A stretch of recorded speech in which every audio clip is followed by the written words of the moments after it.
ডোবায় ভাসছে মনকে মন আলু। কৃষকের ঘামে চাষ করা বস্তা বস্তা লাখ লাখ টাকার আলু পড়ে আছে মালিক ছাড়াই।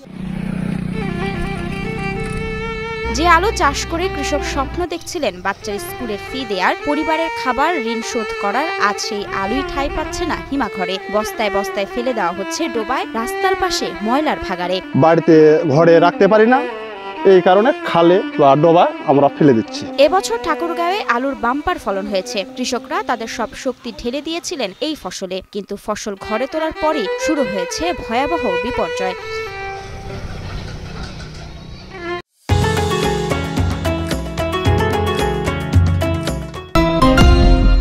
মাথার ঘাম পায়ে ফেলে ২৭,০০০ হেক্টর জমিতে আবাদ করেছেন কৃষকেরা, যেখানে উৎপাদন হয়েছে প্রায় ৮.৫ লাখ মেট্রিক টন ফসল। কষ্টের ফসল হাসি মুখে ঘরে তুলেছেন কৃষকেরা, কিন্তু ভাগ্যের নির্মম পরিহাস, হিমাগার রয়েছে মাত্র ১৭টি, যেখানে ধারণ ক্ষমতা মাত্র ১.৫ লাখ মেট্রিক টন। নিয়ে তো আমরা অনেক দুশ্চিন্তায় আছি, আর আমরা হিমাগারও আমরা সংরক্ষণ করতে পারিনি বেশি আলু, এজন্য বাইরে রাখতে হয়।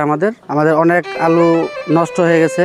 চাহিদার তুলনায় হিমাগার সংখ্যা নগণ্য, তাই হাজার হাজার মেট্রিক টন আলু এখন পচে যাচ্ছে খোলা আকাশের নিচে। কেউ ঋণ নিয়ে জমিতে সেচ দিয়েছিলেন, কেউ সার বীজ এনেছেন ধার করে। আজ সেই ফসলের দাম নেই, কৃষকরা শুধু লোকসান গুনছেন। আমাদের প্রোডাকশন খরচ, উৎপাদন খরচ হয়েছে এবার ২২ থেকে ২৩ টাকা, অথচ আমরা বিক্রি করতেছি ৯ টাকা ১০ টাকা। এই অবস্থায় কৃষকদের বা আমাদের যে পরিমাণ লস হচ্ছে, এই লসের কারণে আমরা সামনে যে আবাদ করব সে অর্থটুকু নাই। এদিকে কৃষকদের অভিযোগ, কৃষি বিভাগের পক্ষ থেকে তারা কোনো সমাধান বা সহায়তা পাননি। কিন্তু কৃষি বিভাগের কর্মকর্তারা বলছেন সবসময় তারা কৃষকের পাশে আছেন এবং পরামর্শ দিচ্ছেন। কৃষি বিভাগ থেকে আমরা আলু সংরক্ষণের পরামর্শ দিই।